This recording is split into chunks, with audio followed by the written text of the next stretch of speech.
noite, turma linda! Quem é que já está aqui no pedaço? Vamos saber quem já está no pedaço? Já está a Lohane, que já deu boa noite, já está a Isabela e a Vitória. A Vitória eu conheço muito bem. Tudo bem aí? Mas só vocês? Quem mais que vai dar boa noite? Quem mais que vai fazer aqui uma fala de oi para essa turma bacana que está aqui? Bom, eu sou a professora Joana Garcia, e é com muita alegria que hoje a gente reinicia o nosso encontro discutindo a juventude e a política. Dessa vez, na semana passada, com o Chico, a gente discutiu por que a juventude fazia parte da pauta da política. E hoje a gente vai discutir por que a política faz parte do interesse, do universo. Eu não vou chamar da pauta da juventude, mas dos interesses da juventude. Então, muito boa noite, a Raíssa, a Danusa, a Maiara. Vou passar aqui para as minhas companheiras dizerem oi para vocês. Olá, boa noite. Estamos aqui mais uma quinta-feira, reunidos para debater sobre política, sobre juventude. Espero que vocês estejam muito animados, que façam bastante barulho lá no nosso chat e que tenhamos um ótimo encontro. Eu sou a Alana Mendonça e estou aqui feliz de mais uma quinta-feira.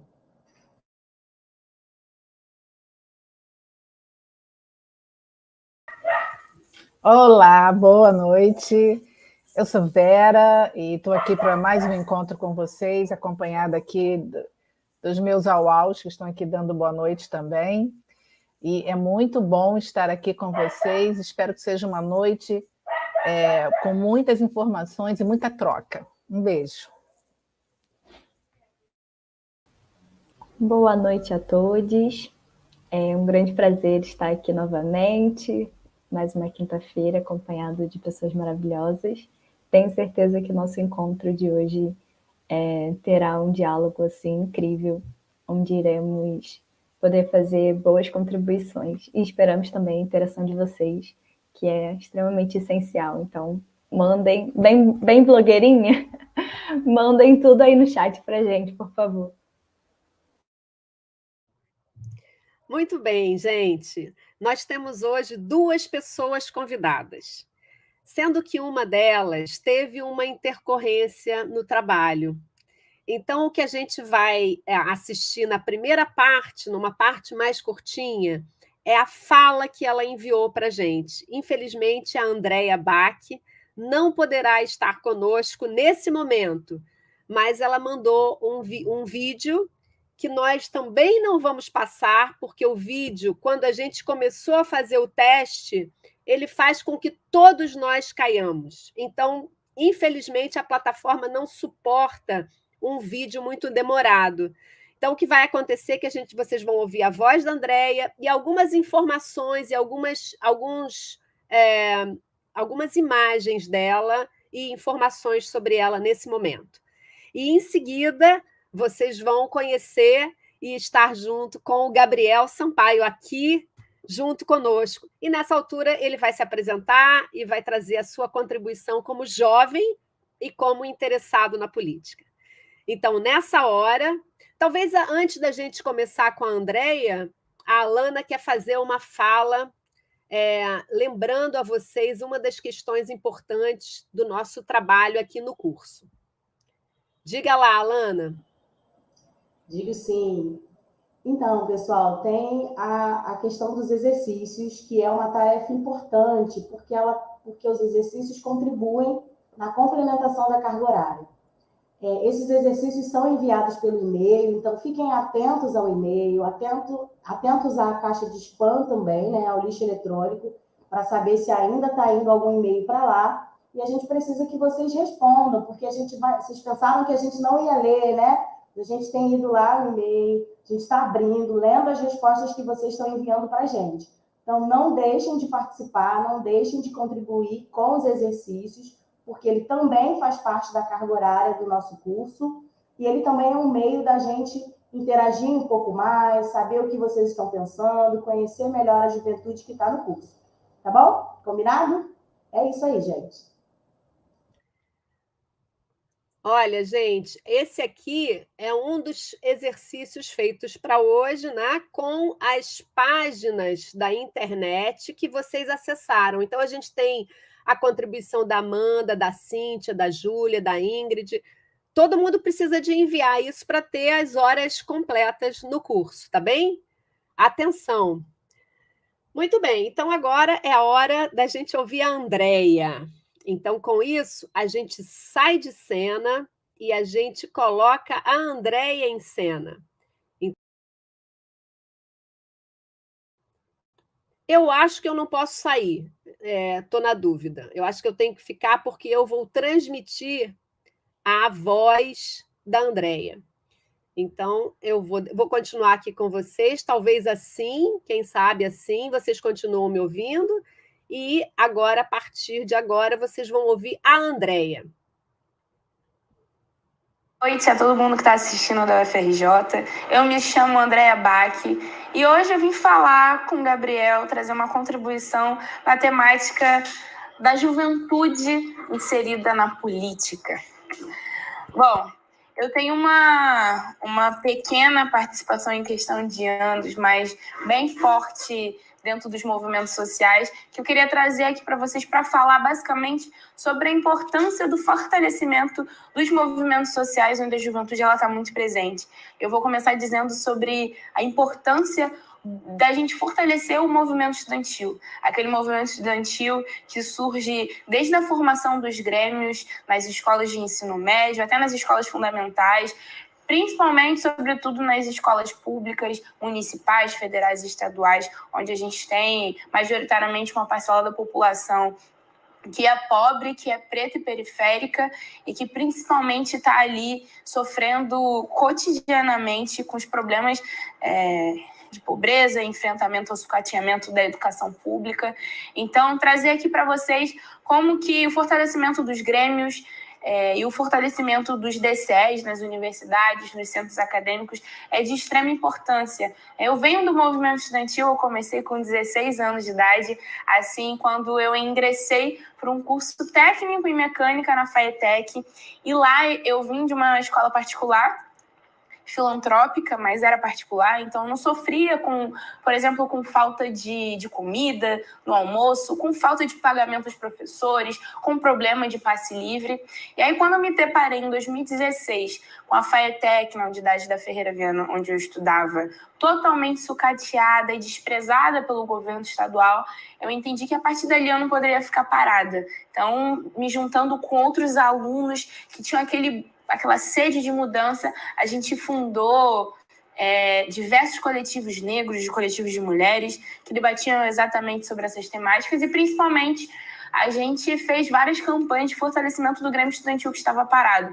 E foi junto com o movimento de 2016, onde mais de 1.100 escolas foram ocupadas pelos alunos nacionalmente, foi uma campanha nacional, onde diversas camadas, principalmente as escolas técnicas federais, foram ocupadas ao longo do Brasil inteiro, onde os estudantes se organizaram, o movimento estudantil veio forte para dizer não contra a reforma no ensino médio, contra o MP 746, principalmente contra a PEC 241. Para quem não lembra, tratavam essas questões como o corte no investimento da educação para os próximos 20 anos. A gente estava falando de 2016 e só retornaria a ter investimento na educação, sobretudo do governo federal, em 2036. Então, foi de extrema importância o movimento estudantil, essa força que a juventude tem de mudança, se reunir naquele momento em diversas escolas para dizer não contra isso. A gente conseguiu garantir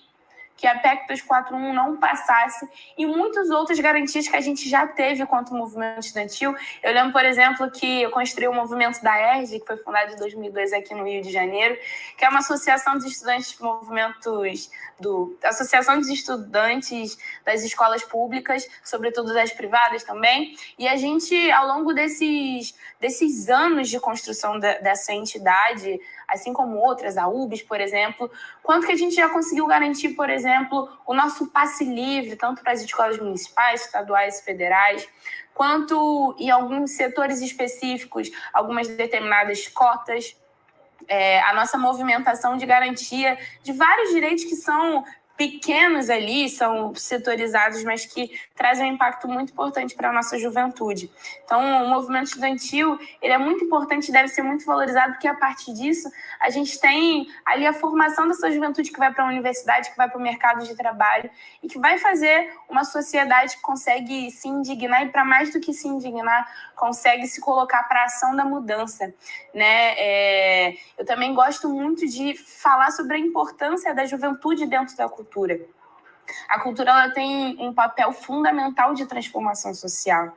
E aí, sobretudo, quando eu falo da arte que está envolvida com questões sociais, onde são denunciadas através da arte, sobretudo na periferia, a arte que vem dos favelados, das pessoas pretas, das mulheres, elas denunciam, sobretudo, aquilo que a sociedade, né, de uma forma histórica, faz a gente se sentir sufocado. E aí a gente consegue, através, por exemplo, do rap, do funk, através do hip hop, através do samba, a gente consegue ter um letramento politizado através da arte. O que é, por exemplo, Racionais, com a sua bela escrevivência, relatando o diário de um detento, onde ali é contada a história do massacre do Carandiru, onde foram mortos, ou se não assassinados, né, entendendo a dinâmica de como funciona o sistema carcerário, 111 presos. E através desse letramento politizado, eu falo letramento racial, mas que também muito dialoga com essa questão, a gente consegue ter uma crítica ao sistema carcerário que, inclusive, a cada ano que passa, nos últimos 16 anos, vem aumentando 14% de pessoas pretas encarceradas injustamente dentro das nossas prisões ao longo do Brasil inteiro. E por que isso tem um impacto muito grande? Por que eu citei? Porque, me diz aí você que está escutando isso, que favela que se preze, que a cada esquina não tem ali tocando no radinho ou naquelas máquinas que a gente coloca um dinheiro, Racionais, como um mantra diário, seja quando você vai dormir ou seja quando você acorda. Toda favela tem uma esquina, assim como tem uma igreja, graças à nossa cultura aí, que o Racionais nos proporcionou, a inserção dessa cultura, a gente tem Racionais a cada esquina. A gente consegue ter um letramento, o que é a nossa juventude, através do rap, através, por exemplo, do movimento de slam, movimento de poesia, se encontrando para reivindicar diversas questões através da sua letra, colocando para fora tudo aquilo que está engasgado e a gente consegue trazer para a ação e para o movimento a mudança de fato. E a gente dialoga muito que tudo que a gente faz nesse sentido é política, assim. E por isso que é importante cada vez mais também que a gente não só esteja presente dentro do movimento social, mas que a gente cada vez mais adentre a política institucional. Até porque quem é melhor para falar de políticas públicas para a juventude, se não a gente mesmo? A gente que sabe das nossas demandas, das nossas questões e que principalmente a gente tem um fôlego, né? O fôlego da mudança, o fôlego que traz esse sentimento de que a gente não pode desistir. E foi por isso, inclusive, que em 2020 eu vim candidata a vereadora, inclusive muito inspirada no Chico Alencar, que já deu uma aula aí anterior a gente e que nos indicou, inclusive, para trocar essa ideia, para que a gente pudesse contribuir. E naquele momento eu entendi que seria fundamental, sobretudo naquele contexto pós-assassinato da nossa companheira Marielle, que seria fundamental que a gente, principalmente quanto juventude preta e periférica, ocupasse sim esses espaços, né? Quanto que é importante a gente falar sobre a gente, trazer nossas demandas e que a gente tem muito potencial. Para finalizar, vou recitar uma poesia que dialoga muito sobre as questões raciais que a gente enfrenta há 5 séculos aqui na nossa diáspora brasileira, que inclusive recentemente a gente teve algumas chacinas provocadas pelo Estado, que tem sido a única forma como o Estado entra nas nossas favelas é através da arma, é através da violência. No último ano, mais de 200 pessoas foram assassinadas pelo braço armado do Estado. Inclusive, essas chacinas elas têm dinâmicas de operação para dar continuidade ao genocídio ao nosso povo preto. E essa poesia, ela vem no momento que o meu melhor amigo Brendo de Lima foi assassinado em 2018, com um tiro na cabeça pelo BOPE.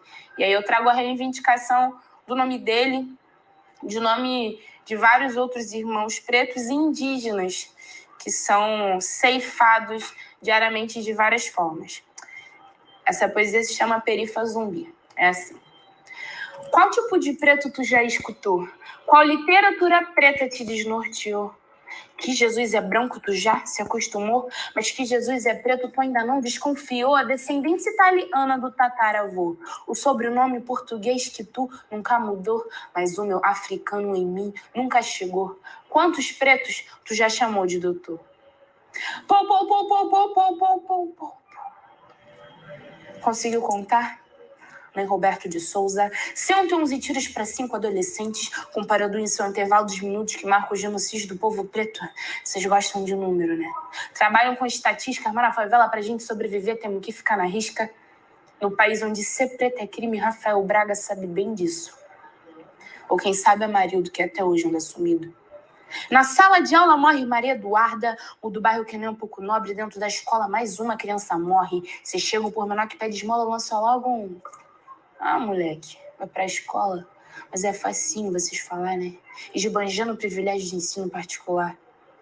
A trilha sonora do gueto não é rap, tiro pro alto, preto no chão, mas vida que segue. Exército no morro, criança revistada, as mães pedindo socorro, vendo seus filhos jogados na calçada. Tanque de guerra pintado de branco, opa, avermelhou. Sangue de preto num camburão em cima do capô, periferia gritou. E se o zumbi tivesse se conformado em ser um escravo, qual seria o nosso estado? E se os quilombos não tivessem sido criados, qual seria o nosso estado? Pretos jogados na lama, sim, à mercê do Estado. Pérolas jogadas aos porcos, não, jogaram rancor. Mas hoje transformamos em ódio e organização que era dor. Pare e repare nessa rebelião, que a cada ataque às minorias é o início da revolução. E só para lembrar que a justiça ela não é cega, não, meu irmão. Ela é daltônica. Brandon de Lima presente.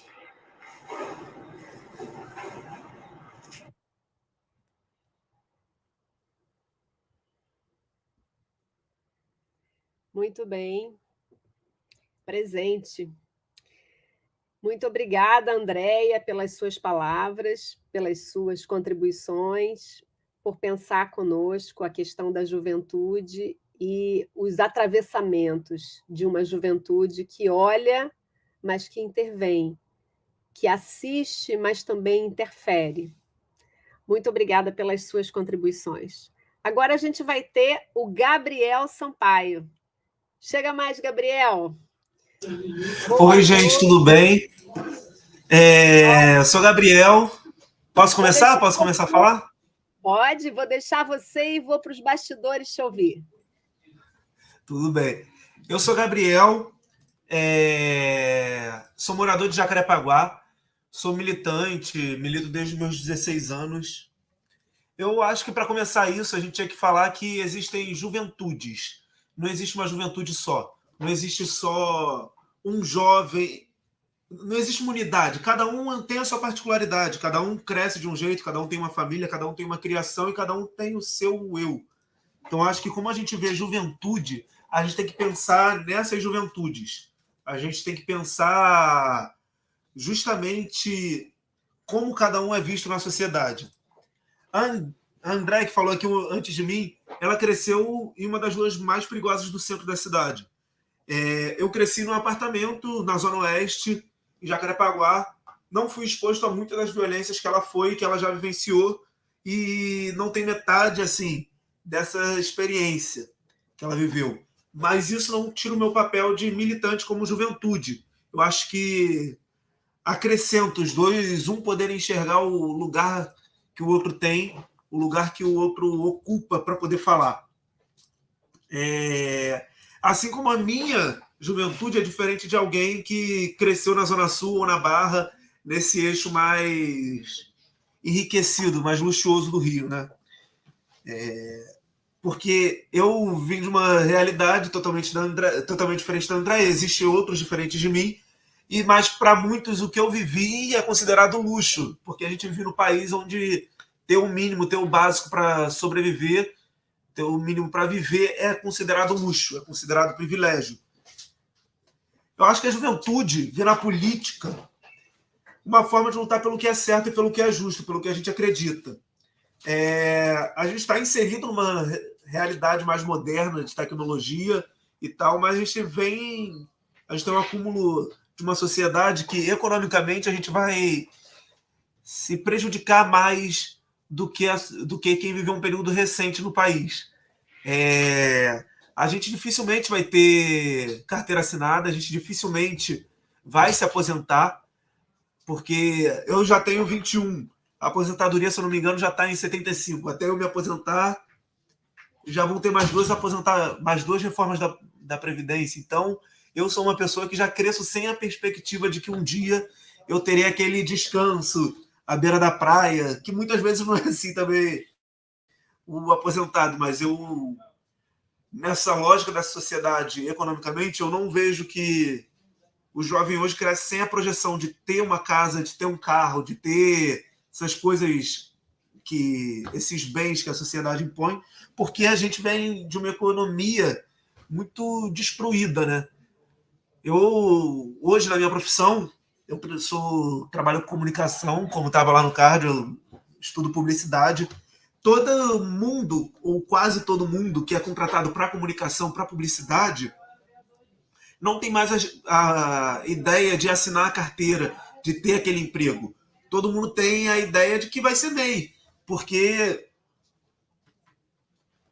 todos os empregos que são oferecidos para a gente, desde estágio até contratação, a maioria é em regime de MEI. Isso vem muito do que a juventude vai sofrer, entendeu? A gente não vai ter esse emprego e a gente vai ter que passar por 3, 4 empregos precarizados para poder ganhar como um. Isso é um problema que a nossa geração vai ter que enfrentar, e eu acho que a gente está inserido na política também nesse contexto econômico. Aqui na Prefeitura do Rio, no município do Rio, onde eu vivo, tem uma realidade diferente. A Prefeitura já entendeu que a juventude é prioridade. A gente, aqui no Rio, tem a Secretaria de Juventude. Hoje, o prefeito botou lá, mas só que o orçamento da Secretaria de Juventude é 25 milhões. Como a gente vê assim, é um ótimo orçamento, 25 milhões é dinheiro.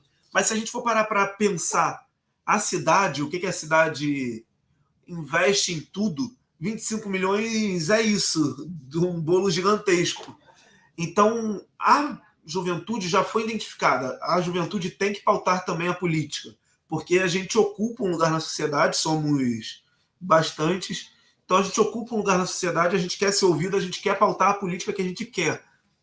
Mas só que hoje, aqui na cidade do Rio, mesmo identificando a prioridade não, mesmo identificando a existência da juventude, que a juventude quer pautar a política, quer entrar para a política, a gente não tem a prioridade no orçamento, não tem nem sequer o mínimo do orçamento. A gente tem 0,06% de previsão do orçamento, mas quando a execução chega, já cortaram desses 25 milhões, 3 milhões, ou seja, até o final do ano vão cortar muito mais da juventude.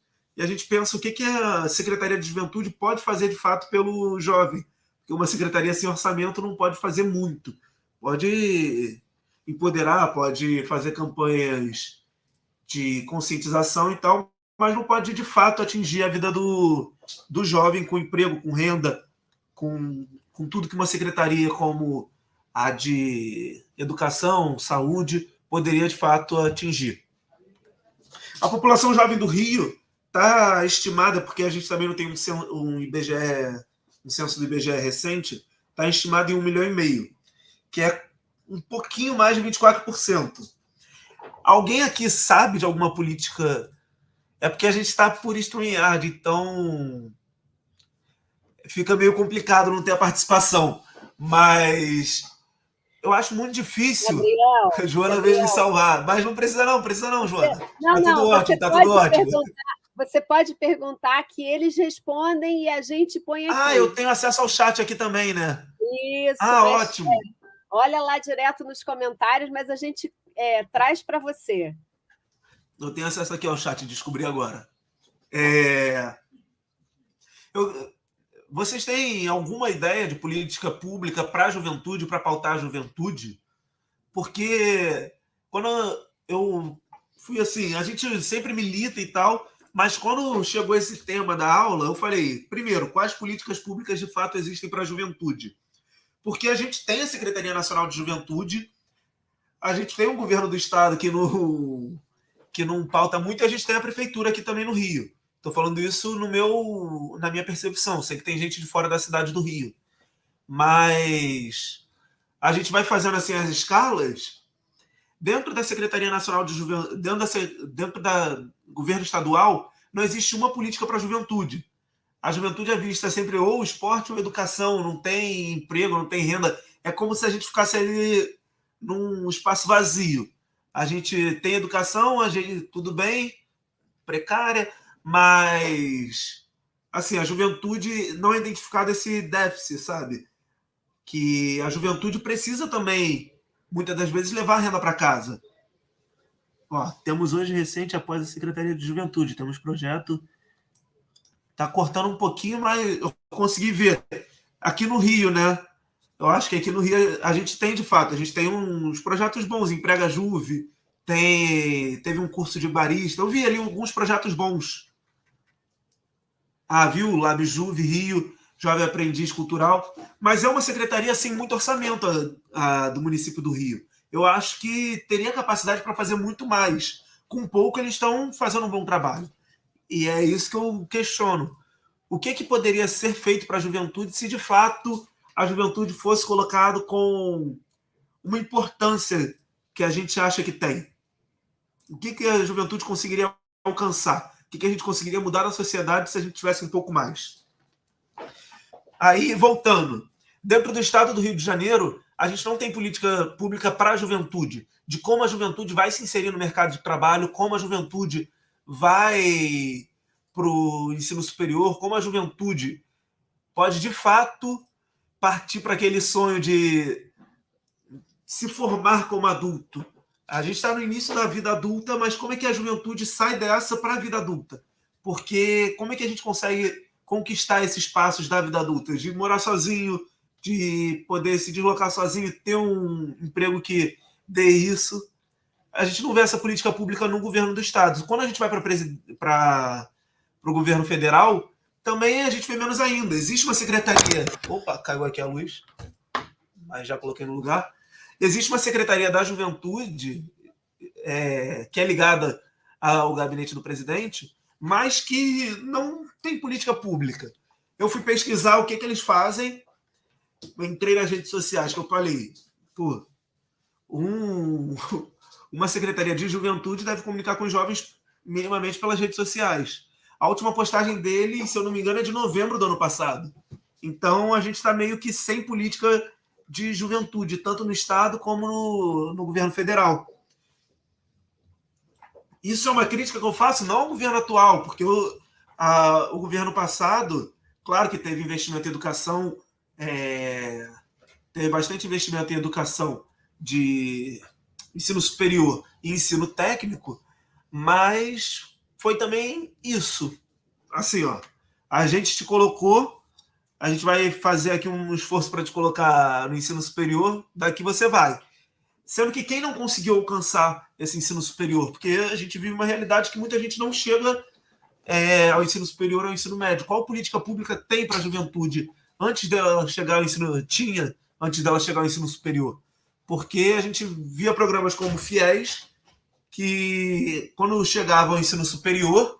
Deixa eu botar para cá, que eu acho que eu fiquei mais escurinho aqui. A luz escureceu. Tá ótimo. Porque quando o jovem chega na universidade, ele sai de lá sem... Hoje, por exemplo, eu vou sair da universidade, hoje eu estou empregado, mas muitos dos meus amigos não estão. Então, como é que a gente constrói isso? Como é que o jovem consegue o primeiro emprego? Qual política pública tem para isso? O FIES é um ótimo programa que bota o jovem na universidade. Mas quando ele sai, ele já sai endividado. Esse é um grande problema, porque o jovem sem emprego hoje, a gente está numa sociedade que o jovem não está conseguindo o primeiro emprego, ele já sai com uma dívida enorme. Então, eu acho que isso parte muito do nosso lugar de fala e como é que a gente vai pautar a política em relação a isso.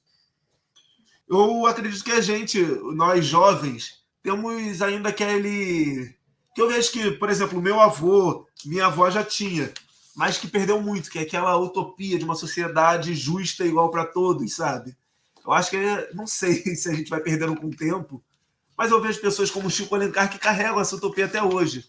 Mas eu acho que nós jovens a gente é atualização, não falando que era retrógrado, mas a gente é meio que atualização, a gente carrega novas pautas, novas bandeiras. E a gente quer essa sociedade utópica e a gente quer pautar essa sociedade, pautar essa política. Eu acho que por isso que talvez 2 milhões, bem mais, né, de 2 milhões de jovens tiraram o título de eleitor. Eu acho que a gente vai ajudar a eleger o próximo governo, vai ajudar a botar um governo bom, que seja do nosso interesse. Eu acho que quem vai decidir essa eleição são os jovens, e a gente não vai aceitar botar o governo por botar. Eu acho que a gente vai botar e vai querer pautar, como tudo na vida. A gente entra, a gente ajuda, mas a gente quer pautar também. A Andréa falou bem, eu acho que cada um tem o seu lugar de fala. Eu acho que o jovem... Eu estou querendo pautar a política, mas não só por mim. Quero pautar a política para dar voz para as pessoas como a Andréa, como meus amigos que também têm suas particularidades. Quero entrar e pautar a política como método não pessoal, meu, individualista, que a sociedade tanto estimulando a gente. Os jovens, eu vejo que querem entrar, quem quer entrar e quer pautar a política da juventude, que é para dar pluralidade, para dar mais vozes. É aquele um sobe, puxa o outro, uma sobe, puxa a outra. A gente quer entrar para dar mais vozes, para poder dar mais lugares de fala, para poder todo mundo ser representado numa sociedade justa e construir uma sociedade melhor e que a nossa utopia seja alcançada. Acho que é isso. Falei aqui 10 minutos, 10, 15 minutos já. Boa, Gabriel, você está deixando mais tempo para o debate, né? Vamos fazer esse debate aqui. Algumas questões já apareceram, né? Eu tenho muita curiosidade e acho que isso também deveria ser pauta da juventude, a respeito do orçamento de uma Secretaria da Juventude, né? Para onde ela se destina, né? E se a gente chama de juventudes, porque a gente já entendeu que essa é a melhor forma de caracterizar a diversidade, aqui há uma moradora de Santa Cruz. Eu tenho uma predileção por Santa Cruz.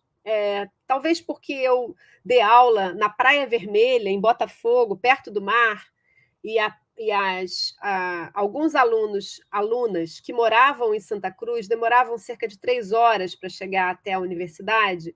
Eu desenvolvi um carinho e um respeito particular às pessoas que moram nessa região e que já saíam, por exemplo, na condução com ônibus lotado ou com trem lotado.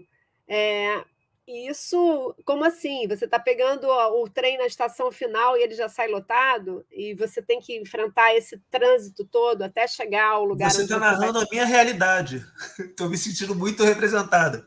Eu Sim, chego para vir trabalhar, eu pego um ônibus ou 306 ou 390, se tiver alguém de Jacarepaguá vai se identificar. A gente passa, eu pego ali, eu passo pela serra. Muito dificilmente, se eu pegar em horário de pico de manhã cedo, eu sento. Na serra, ele costuma enguiçar, ele costuma parar, porque o motor não aguenta subir a serra. Eu levo umas 2 horas, 2 horas e meia para chegar aqui no centro. Trabalho na Cinelândia. E a Jacarepaguá é um bairro que não é tão afastado geograficamente, mas ele tem um problema de mobilidade, né? Olha, eu vou chamar a Vera e vou chamar a Marina para ficar aqui com você, e eu vou sair um pouquinho e vou ficar junto com a Lana ali, selecionando as perguntas, vou pedir a Vera e a Marina para conduzir essa conversa com você. Tem uma... Oi. Posso falar sobre a pergunta? É para eu falar? Posso falar? Pode. Tem alguma pergunta? Você já está vendo? Não, que tem uma aqui da Alana Mendonça, que a existência de uma secretaria sempre ajuda a pensar pautas para aquela pasta. Mas apenas existir uma secretaria é suficiente? Como a juventude se organiza para acessar as políticas públicas? Eu acho que vem uma construção, o pouco que eu sei, o pouco que eu estudo, tem uma construção histórica para a população que mais precisa não entrar na política, não entender a política. É muito difícil a gente chegar a entender o que é o orçamento municipal, é muito difícil a gente chegar a entender como é que a gente transforma de fato a sociedade. Muita gente não sabe o que faz um vereador, um deputado, um senador, um governador, um prefeito. A gente não sabe, às vezes pede para o vereador asfaltar uma rua, mas isso não é função. Eu acho que existe esse processo crônico e estrutural de desinformação, porque quanto mais desinformada está a população, mais coloca os mesmos e os despreparados lá. Então, a existência de uma secretaria, eu acho que ajuda a pensar, de fato, aquela pauta e mostra que o governo atual entende que aquela pauta é uma prioridade. A prefeitura do Eduardo Paes, eu acho que ele não tem dúvida de que a juventude é uma pauta principal para a sociedade, que a gente precisa desenvolver a juventude. Mas só que, ao mesmo tempo, eles identificando esse problema, eles não solucionam, porque a Juve-Rio, que é a Secretaria de Juventude, eu acho que tem uma ótima consciência do que deve ser feito, tem um caminho ali que eles querem traçar e que eu vejo assim se construindo tanto nas redes quanto nas ruas da Juve-Rio. Eu vejo um futuro bom para a secretaria. Mas só que eu acho que falta orçamento para a secretaria. E como é que a gente luta por isso se a sociedade não sabe o quanto de orçamento tem? E, assim, é votado na Câmara o orçamento municipal. É aprovado o orçamento municipal. Mas dentro desse orçamento entram as modificações. Como assim? A prefeitura o orçamento da Câmara liberou 25 milhões para a Secretaria de Juventude. Só que aí, ótimo, a gente conseguiu 25 milhões. Não, porque quando chegou lá, já 3 milhões foram cortados, foram para outra secretaria, eles remanejaram o orçamento. Então, como é que a gente fiscaliza isso? Eu acho que a gente só vai, de fato, conseguir entender e mudar com uma secretaria, com uma pauta, quando a população estiver atenta. Isso é um processo muito difícil.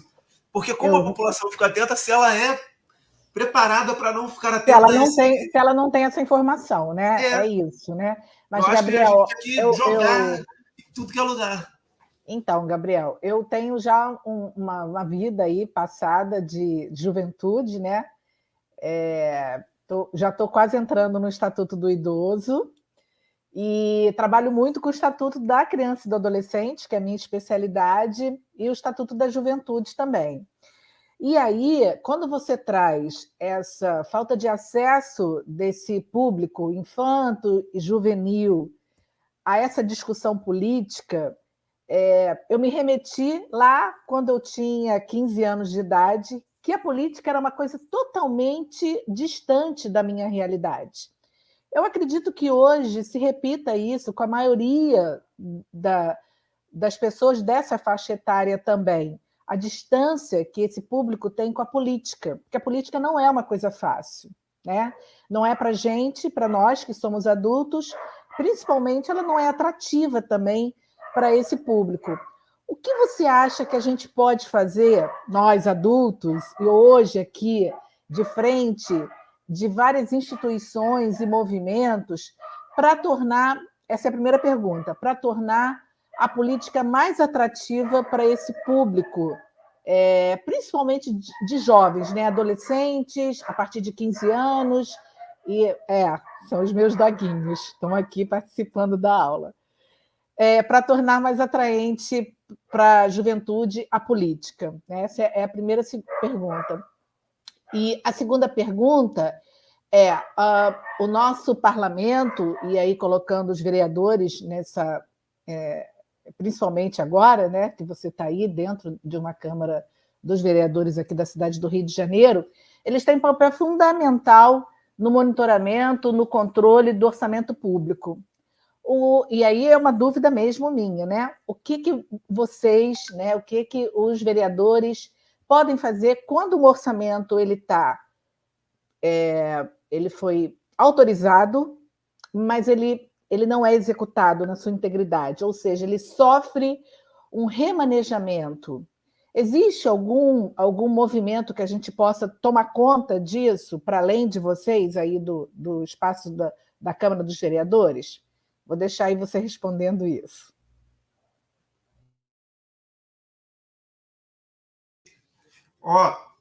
Eu, primeiro, para responder a primeira pergunta, eu tenho uma dificuldade muito grande. Por quê? Eu sempre fui apaixonado por política. Eu, quando era criança, eu assistia programa partidário, eu sempre gostei de comunicação, de política, de comunicação política. Sempre fui apaixonado. Então é uma pergunta muito difícil para eu responder.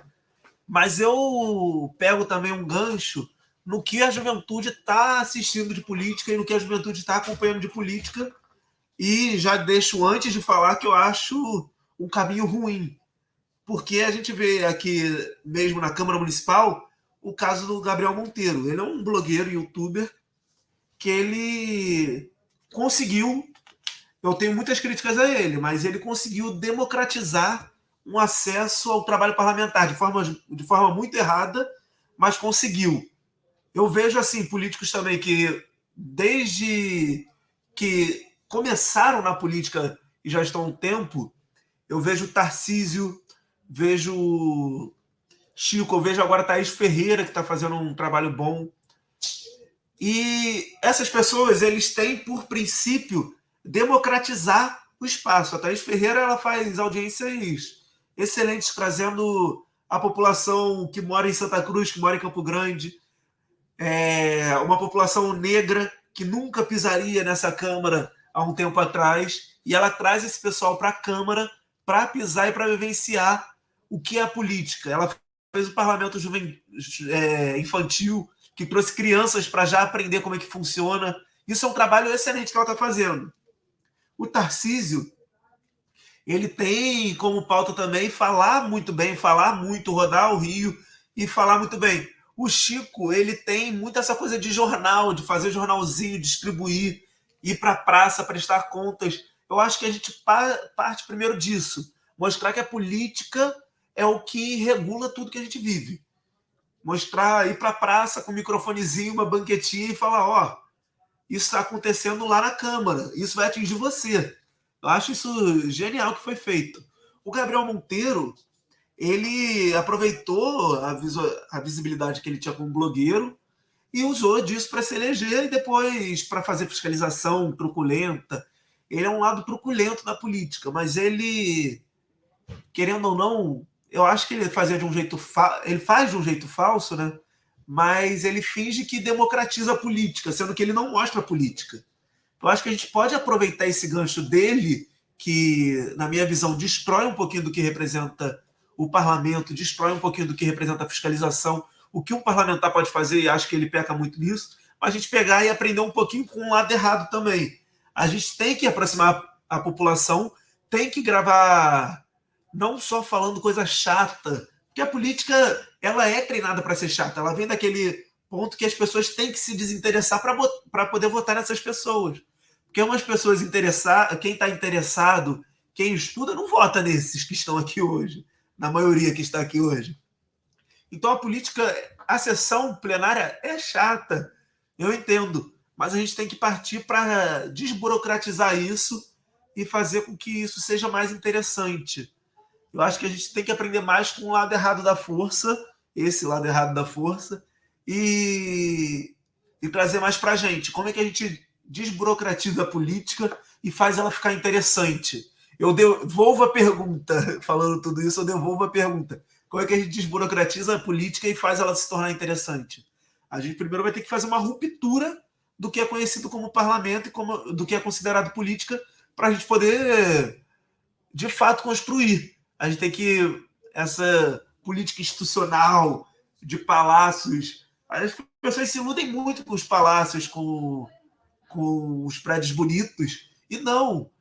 Até pouco tempo aqui na Câmara eu não podia entrar de bermuda e chinelo. Ou seja, é uma forma de barrar a população de entrar na Câmara. Agora a bancada do PSOL conseguiu, a bancada do PSOL junto com a do PT, conseguiu meio que destruir essa regra. Agora já está podendo entrar de bermuda e chinelo, mas até pouco tempo não podia. Por quê? Porque a população, de fato, não pode entrar aqui. Entendeu? Mesmo sendo a casa do povo é treinada para negar o povo e para dificultar isso. Eu acho que a gente tem que recuperar a política. E é isso. É uma pergunta muito difícil que a gente tem que ficar rebatendo.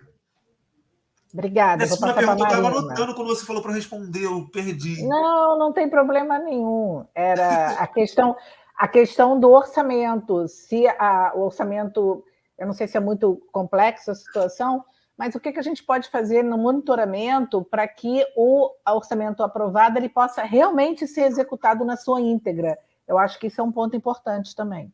Então, eu não sou especialista de orçamento. O básico que eu sei, que tem um assessor aqui que também é jovem, ele tem 23 anos. Aqui a gente tem bastante jovens nessas áreas técnicas para também a gente poder pautar e a gente movimenta muito em cima disso também. Ele também é um jovem, a gente conversa muito sobre orçamento e assim, esses remanejamentos eles são precisos, precisa ser feito. Mas a que critério? A gente denunciou até pouco tempo um remanejamento absurdo, sabe? Que estava indo para publicidade. E para que precisa de publicidade ao invés de investir na empregabilidade da juventude, ao invés de investir em educação? Então, o remanejamento pode ser feito e ele é necessário durante o ano de acordo com a demanda. Mas só que esse orçamento, pelas dificuldades que eles botam, eles remanejam assim muito fácil, porque são siglas. Não é nem assim, foi da secretaria tal para a secretaria da secretaria X para Y. Não, são siglas, SUP, não sei o quê, e vai para outra, que é outra sigla. Então, a gente que não sabe de orçamento, a gente que não estudou, a gente não sabe como é que é feito. E a gente não sabe o que é feito. A gente costuma dizer aqui do lado de fora que é a caixa preta, né? Que é feita realmente para a gente não entender e cada vez ter mais dificuldades para monitorar isso. Por isso que existe o Tribunal de Contas, né? E tem uma pergunta aí falando que quem fiscaliza isso, então fiscaliza quem aprova as contas do Executivo a própria Câmara, né? São os vereadores, e depois também o Tribunal de Contas do município. E aí, por isso que de vez em quando a gente ouve na mídia, né? As contas do governo tal não foi aprovada, ou foi aprovada, né? E passa por essas instâncias de avaliação, monitoramento e controle. Eu vou passar para a Marina. Vamos lá. A Natália... Opa! Está aparecendo para vocês? A Natália colocou assim, né? Acredito que os grêmios estudantis possam ser uma alternativa para acessar a esses jovens. De fato, né? Os grêmios e os movimentos estudantis eu vejo que são de extrema importância, né? Não só para que essas pautas sejam levadas, mas também, como foi falado, para viabilizar. Porque existe não só esse estranhamento, mas também esse distanciamento, né? Que a política fica lá e nós aqui como se não pudesse existir uma articulação, né? Isso é o que eu vejo de mais complexo, como o Pedro falou muito, o Gabriel falou muito bem dessa questão, onde de fato é criado um mecanismo para que isso aconteça, né? E esse mecanismo ele é alimentado também, porque a gente ainda assim, mesmo estando dentro da política, tentando nos manter, né, informados e ainda há muita dificuldade de saber o que acontece nas câmeras, nas sessões parlamentares. Então, assim,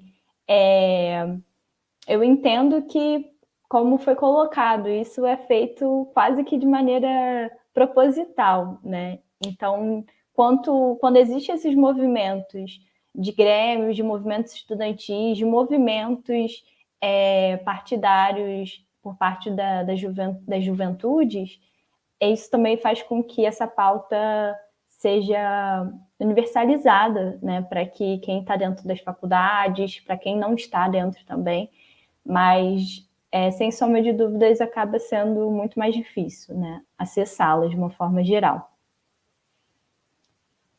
Vou ler a pergunta Eu acho da... a A Danusa, eu não sei, ela é eu tô lendo aqui os comentários, ela é da Secretaria de Juventude, ela tá comentando, porque eu achei interessante, ela falou aqui que um dos projetos, programa de aprendizagem profissional, não atende nem 40% do público com perfil hoje. Eu achei interessante esse dado. Interessante. Porque também pode ser mal divulgado, pode ser por alguma coisa. Só para comentar, desculpa, achei interessante. Desculpa atrapalhar. Nada que isso. Qual a próxima pergunta? A Raíssa colocou: um período na minha vida foi trabalhando na Barra, estudando em Madureira e morando em Santa Cruz. Era uma viagem extremamente cansativa e transporte lotado. Eu acho que nós, como jovens, né, nós compreendemos essa dinâmica, né? E algo que me remeteu até mesmo à aula passada, que depois eu fiquei pensando, falei, nossa, eu não comentei sobre isso, do que é ser jovem, estudante, trabalhador, né? Quando existe essa possibilidade. E essa é a realidade, né? E depois eu fiquei pensando muito na questão dos territórios, né? Onde estão localizadas as faculdades, onde estão localizados os equipamentos de uma forma geral. Eles não são, e nem, digamos assim, muito menos pensado quanto... não sei se existe, né, se não partir de nós, esse tipo de reflexão, para que possam existir, né, instituições localizadas na Baixada, em outros lugares, para que não só, né, essa rotina que é extremamente cansativa, muitas das vezes antes da gente chegar no trabalho, antes da gente chegar até a universidade, a gente já está esgotado, porque para chegar ali foi uma viagem, e essa viagem a gente sabe o quanto isso desgasta, né? Fisicamente, emocionalmente. Então, sem dúvidas, falar sobre isso e também trazer, né, cada um de nós vai ter uma vivência referente a isso, e por muitas das vezes acaba sendo um empecilho mesmo, né, no qual é motivo da não continuidade, é motivo da gente não conseguir, né, articular essa vida de estudante, de trabalhador, de trabalhadores. Então, pensar também, né, o quanto a nossa vida enquanto jovens está sendo comprometida por conta dessas questões de locomoção, né? E para além disso, eu também penso também que eu queria trazer isso, Gabriel, que é a questão do... Você comentou do mercado de trabalho, né, de todas essas articulações que atravessam as nossas vivências, é que por muitas das vezes existem esses programas de jovens... E, gente, fugiu o nome, de jovem aprendiz, mas o mercado de trabalho, né, ele quer que a gente tenha minimamente uma experiência. E não importa se não existir uma possibilidade, uma oportunidade para essas experiências, né? É como se a gente tivesse a todo momento, não só precisarmos sermos capacitados enquanto estudantes também, termos uma graduação, mas termos experiências, né? E entendendo que desse lugar de jovem, muitas das vezes, a gente não tem experiência nenhuma, é também uma pauta, né? Onde muitas pessoas não conseguem se inserir no mercado de trabalho porque não atende a esse perfil. Então, acredito que são discussões que vão se atravessando e vão também complementando aqui o nosso debate. Só para acrescentar, eu mesmo empregado, eu não saí dos grupos que eu estava para conseguir estágio e tal, porque eu ainda sou estudante. Eu estou no último período de publicidade. Se tudo der certo, eu termino esse semestre. Eu não saí do grupo de estágio, eu recebo assim as propostas, eu fico analisando para ver como é que está o mercado.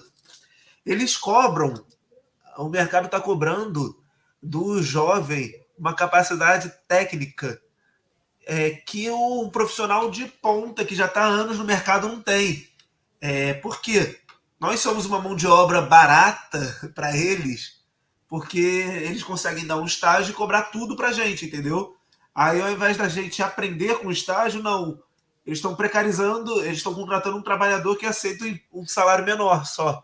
Eles não estão contratando um estagiário para aprender do que parte um estagiário, sabe? Que vem acrescentar, vem a somar com o novo, mas também vem aprender com o que já está no mercado.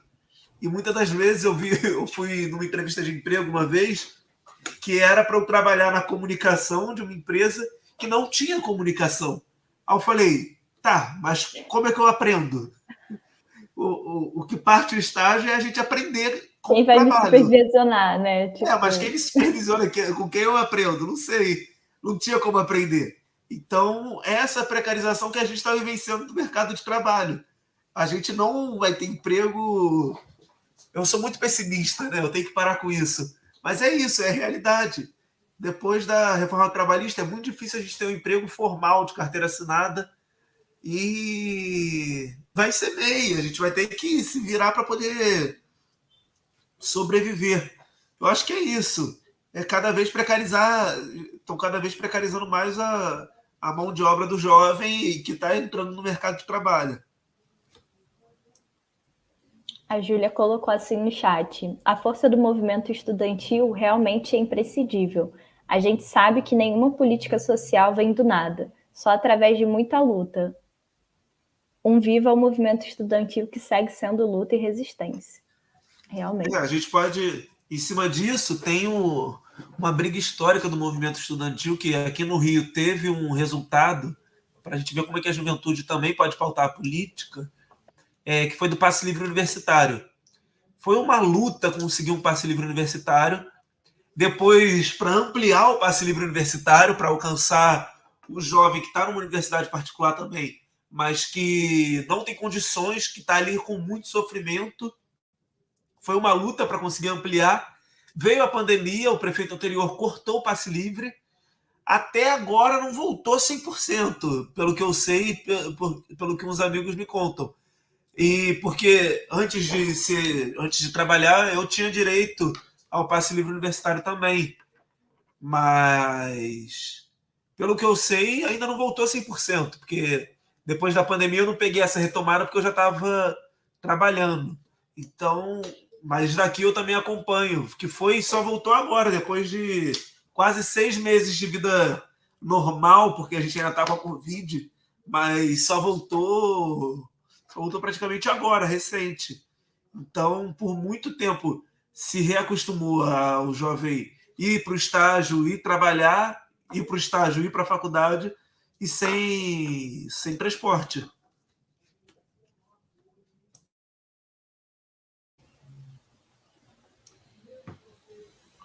Vai jogando.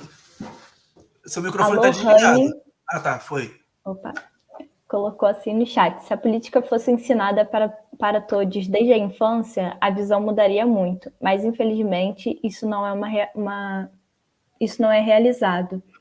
É como a gente falou, né? E algo que eu estava pensando agora também é o quanto a gente se entende como ser político apenas dentro da universidade, dentro dos movimentos estudantis, né? Porque talvez seja nesse espaço onde a gente consegue articular as nossas demandas enquanto jovens estudantes, né? E falta muito isso, a nossa compreensão também, o nosso entendimento, falta essa viabilização, né, da informação para que a gente consiga se sentir pertencente nesses outros espaços também, né? Porque quando a gente está no movimento estudantil, quando a gente está dentro de outros movimentos, para além desse que existem também, a gente consegue, né, articular, muitas das vezes nos mobilizar, trazer as nossas demandas em pauta e realizar as conquistas, né? Por exemplo, o bandejão da UFRJ, da Praia Vermelha. Existem uma série de questões, né, da população, do movimento negro, onde dentro da UFRJ a gente vai vendo e vai sentindo também que está acontecendo, né? As coisas estão mudando, mas acaba que fica muito nesse âmbito, né? E não vai para outras esferas da sociedade, que a gente possa compreender também, e eu falo nesse lugar de não saber como fazer, mas eu acho que é da inquietação que isso se concretiza, isso vai não só se fortalecendo também, né, mas se consolidando, para que a gente entenda, né, na educação temos essa articulação. E nos outros espaços, a locomoção urbana não está legal, talvez na minha rua, sabe? Em outros equipamentos, em outros espaços. É a gente entender também que, enquanto jovens, conseguimos, né? Talvez, assim, com muita dificuldade, mas pautar essas demandas que são extremamente importantes, né? De serem colocadas também para que sintam e a gente seja esses jovens impulsionadores no sentido de não estamos satisfeitos, muito menos inconformados com isso aqui. A gente quer mudança, né? Eu pedi a fala aqui no chat, porque falar de mobilidade, falar de direitos, né? Eu queria trazer essa contribuição, porque a gente tem uma fala muito horrível que circula, principalmente nas redes sociais, que direitos humanos é coisa de bandido. Então, a gente sabe que aqui a gente tem um público de jovens espalhados pelo Brasil inteiro, alguns universitários, outros não. E essa fala é uma fala recorrente, né? É uma fala que a gente ouve, que a gente explica, que a gente conversa sobre isso, mas quando aparece alguma notícia, principalmente nas grandes mídias, né? De uma chacina, e aí a Comissão de Direitos Humanos aí das câmaras, das assembleias, da OAB, enfim, vai ao encontro dessa população que precisa de apoio nesse momento, né? Familiares e outros, e amigos, vem sempre essa frase e a gente fica com esse pensamento. E aí eu costumo muito repetir e falar sobre isso, porque quando a gente fala dessa dificuldade de mobilidade no transporte público, quando a gente fala dessa falta de perspectiva de trabalho para a juventude, quando a gente fala da dificuldade do jovem chegar até um primeiro emprego pelo jovem aprendiz, quando a gente fala da dificuldade na educação, a gente está falando de falta de direitos humanos. Direitos humanos é quando a gente não tem o nosso direito efetivado com a qualidade que ele merece ser efetivado. Então, se todo mundo soubesse que todo dia, todas as pessoas, principalmente as pessoas que precisam se deslocar, que não têm emprego, né? Aquelas que precisam, que estão numa situação crítica ou de vulnerabilidade, que elas possuem, que elas têm o seu direito violado todos os dias, eu acho que a gente ia ter uma cobrança diferenciada da política existente. Mas essa falta de informação, essa falta de acesso a que a pessoa também tem um direito humano violado todos os dias, é comum. Ela que consegue mover essa política existente ainda hoje. Então, eu quis trazer para esse grupo, para a gente refletir o quanto falar de direitos humanos, o quanto falar de efetivação de direitos é fundamental para a nossa vida, para o nosso trabalho, para o nosso curso que a gente faz de graduação e para a nossa vida do cotidiano também. Falar nisso quando a gente está numa mesa dentro da família, com amigos, e isso é falar de política. Isso é já inserir a política na vida da criança dentro de casa, na vida dos adolescentes, na vida dos jovens.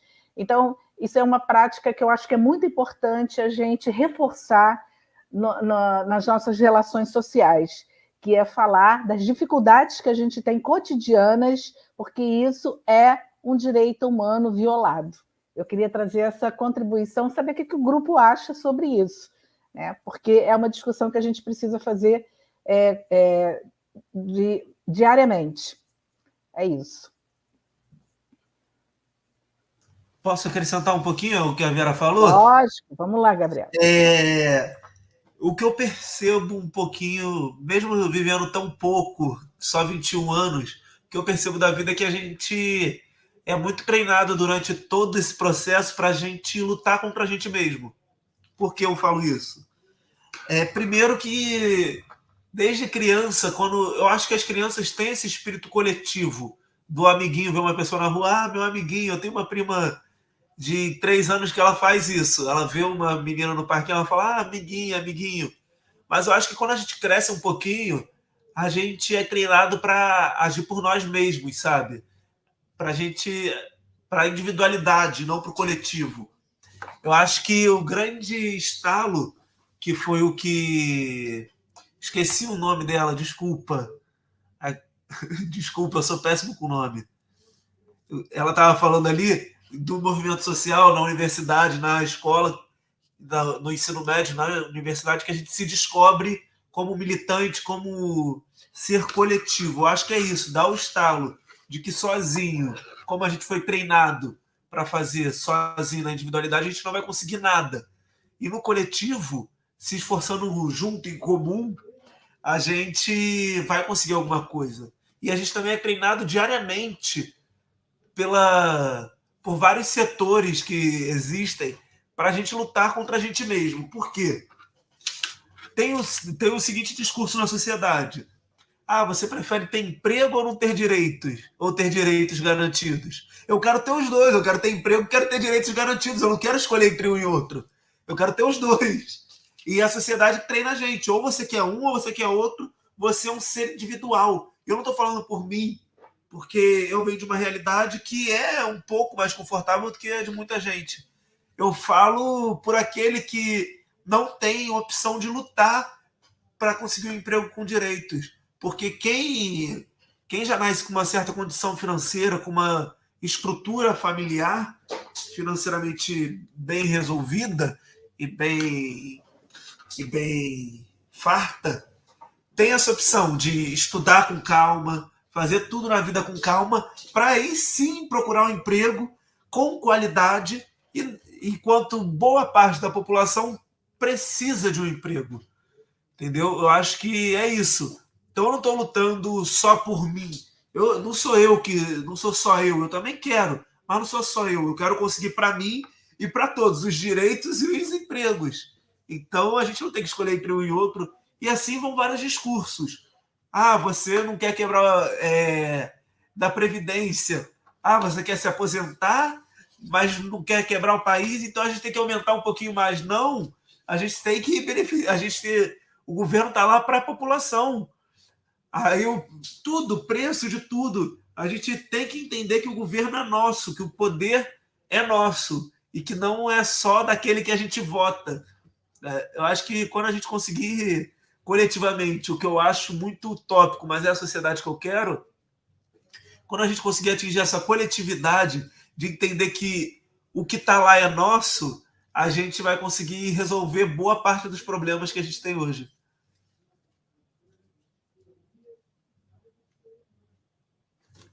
Terminei, câmbio desligo.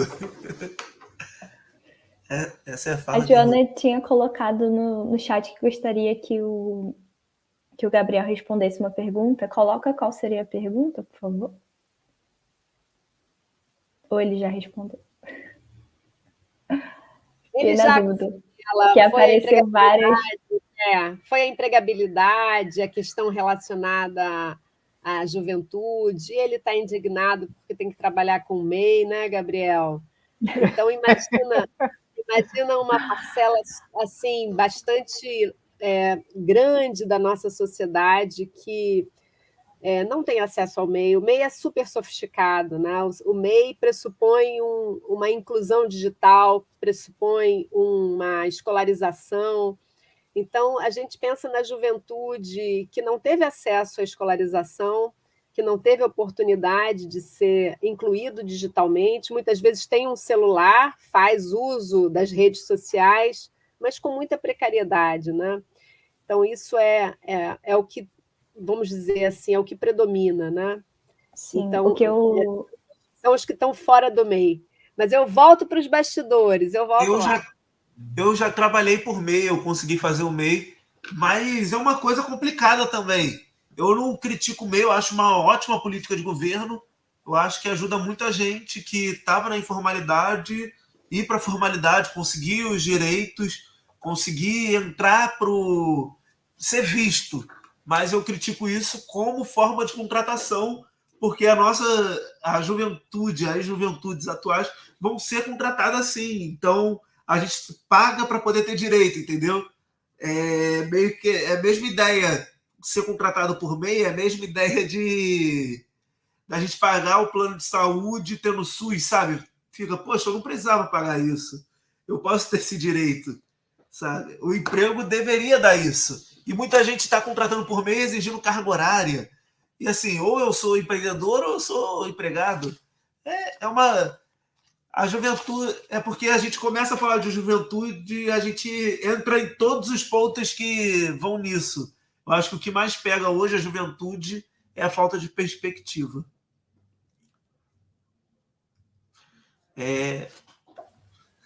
Eu ia Mas falar tem aqui uns também. comentários bons, ó. Ela falando que começou a militância aos 9 anos, iniciando a discussão sobre direitos e deveres, passando pela educação com o uso de castigo físico.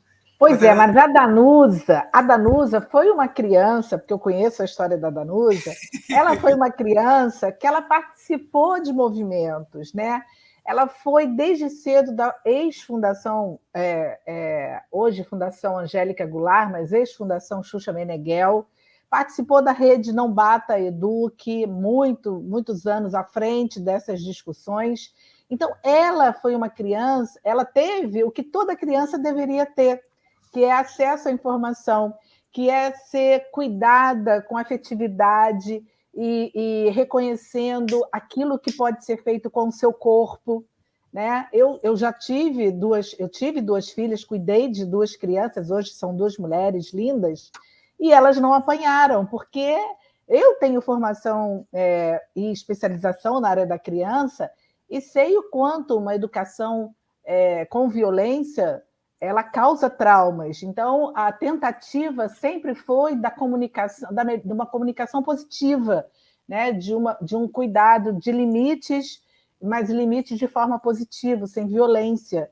Então, eu também tenho uma história. A minha filha tinha uns 5 aninhos, mais ou menos, e uma professora falou que ia dar um tapa na mão dela. E ela, na hora, ela respondeu para a professora: se você me bater, a minha mãe chama a polícia e você vai presa, porque ninguém pode bater em criança. Então, a criança precisa aprender isso. A gente precisa formar uma geração, uma nova geração de crianças que saibam daquilo que é o seu direito a não ser educada com violência. Mas aí a gente precisa falar isso para os jovens, para as crianças, para os adolescentes, para os jovens, porque a gente precisa mudar essa forma, essa cultura que a gente tem de educar com violência, com ameaça, né? Enfim, e a Danusa fez parte dessa geração. Então, a Danusa é um exemplo de como a gente tem que fazer. Ela é o exemplo vivo disso, né? De como é que a gente tem que fazer de forma diferente. Obrigada aí, Danusa, pelo depoimento. Eu acho que todos nós que começamos a militância, eu acho que todo mundo que começa a militância antes de entrar na universidade tem um pingo de revolução dentro de casa. Eu vou contar também um pouquinho da minha história, aproveitando que contou um pouquinho da Danusa. Eu comecei a minha militância numa campanha eleitoral, porque eu sempre fui uma pessoa muito politizada, muito política, entendendo a dimensão da política, e o meu pai também, ele sempre instigava um pouquinho. Ele sempre me levou para votar desde que eu tinha 4, 3 anos. Eu sempre fui lá apertar o botão da urna para ele. Ele falava o número, eu apertava. Eu acho que isso daí é até crime eleitoral, deve ser. Mas ele fazia isso comigo. Isso me incentivou muito para gostar disso, para entender. Era um dia especial. Ele fazia do dia eleitoral um dia especial. Ele fazia eu entender que aquilo dali mudava algo, mesmo sem saber o que estava mudando. Aí, com 16 anos, faço uns cálculos, moro no Rio, não vou falar de quem eu estava fazendo a campanha. Em 2016, eu queria muito eleger um prefeito. E eu estava em casa, criticando o rival dele, que tinha passado para o segundo turno, e meu pai falou: tu quer eleger ele? Por que tu não vai para a rua? Por que você não panfleta? Aí eu posso? Aí ele, pode, vai, se vira. Aí eu entrei num comitê de campanha, estou no partido até hoje, mas foi essa espetada do meu pai. Ele fala, por que você não vai? Se vira, dá teu pulo lá, se você acha que é isso que vai mudar a sociedade, faz. Eu acho que falta esse incentivo também, na infância, da gente entender o que a gente é politizado. Falo isso para também dizer Denilson presente. Meu pai faleceu de Covid há 2 anos e eu acho que onde eu puder levar ele, eu levo. E o que eu puder falar dele, eu falo. Nosso respeito pelo seu pai e por todas as pessoas que partiram em decorrência da Covid. E também aqui, já que a gente faz essa referência aos que foram, que a gente possa pensar na juventude que é exposta diariamente às situações de violência urbana, ao invés de serem protegidas e serem preservadas, né? Eu entrei porque está chegando a nossa hora, então eu vou deixar o Gabriel fazer as suas considerações finais, alguma fala que você queira dar de encerramento, alguma instrução para a gente na hora do voto, alguma coisa que você julgue que seja importante, a fala de um jovem sobre a política, finalizando, e depois a gente vai entrar novamente a turma daqui dos bastidores para conversar com os participantes sobre algumas operações aqui do curso. Então, Gabriel tem as palavras finais, depois a gente volta aqui já já. Então, gente, obrigado. Eu, quando fui convidado, eu falei, eu não tenho muito o que falar. Eu sou apenas um jovem de 21 anos que acredita num mundo um pouquinho melhor. Mas eu falei, tá, mas isso não me dá o que falar. Acabei vendo que eu consegui falar por um bom tempo. Estou há 1h20 aqui na sala. Acho que eu consegui preencher esse papel. Eu acho que também parte disso da gente também achar que nunca está preparado, nunca está pronto. Fico feliz de ter sido bem recebido. Se alguém quiser me acompanhar, me segue nas redes sociais. Sampaio Gabriel _ no Instagram. É isso. Tô precisando de seguidor. Não, tô brincando. Mas é isso, gente. Eu sou brincalhão, não falo só de política, mas tudo que a gente fala é sobre política. Desde o time que a gente torce, desde da roupa que a gente veste, desde o que a gente faz no dia a dia, de ser mais descontraído, de ser mais feliz, jogar o clima lá para cima, tudo isso é política. Eu acho que não tem como a gente falar que não gosta de política, porque tudo que a gente faz é um ato político. Então é isso. Esse ano temos eleições, na hora de votar, pensem nos jovens, pensem no futuro do país. É isso, não vou fazer campanha eleitoral não, que ainda não pode pedir voto. Muito bem, muito bem. Então, com isso, a gente se despede agradecendo agradecendo ao Gabriel e à Andreia pelas contribuições. Muito obrigada, Gabriel. Até breve. Sabemos que embora eu não seja mais desse time dos jovens, eu tenho muita convergência com você nas escolhas políticas. Eu também fiz as mesmas escolhas que você, pelo menos essas que você deixou subentendido aqui. Muito obrigada. Mas todos somos jovens, todos somos jovens. O importante é o espírito, é o que tem por dentro. Exatamente. Por dentro aqui só tem jovem, só tem gente querendo mudar, querendo revolucionar, querendo abalar. Muito obrigada, querido. Tchau, tchau, gente. Obrigado. Obrigada a você. Muito bem, agora é a hora da gente falar coisa séria, permanência de vocês, e quem cuida das coisas sérias é a Alana. Então, eu vou deixar a Alana com vocês e vou dar um beijo de boa noite. Eu estou saindo daqui, a Vera está saindo, Marina está saindo e a Alana está ficando para dar as dicas. Tá certo, gente? Até semana que vem. Semana que vem não temos encontro. Isso é uma das coisas que a Alana vai falar. Até então. Olá, pessoal. Boa noite. Voltei. né? Essa tarefa de falar das coisas sérias ficou com quem não é tão jovem assim mais, né? Mas estamos aqui para falar com a juventude.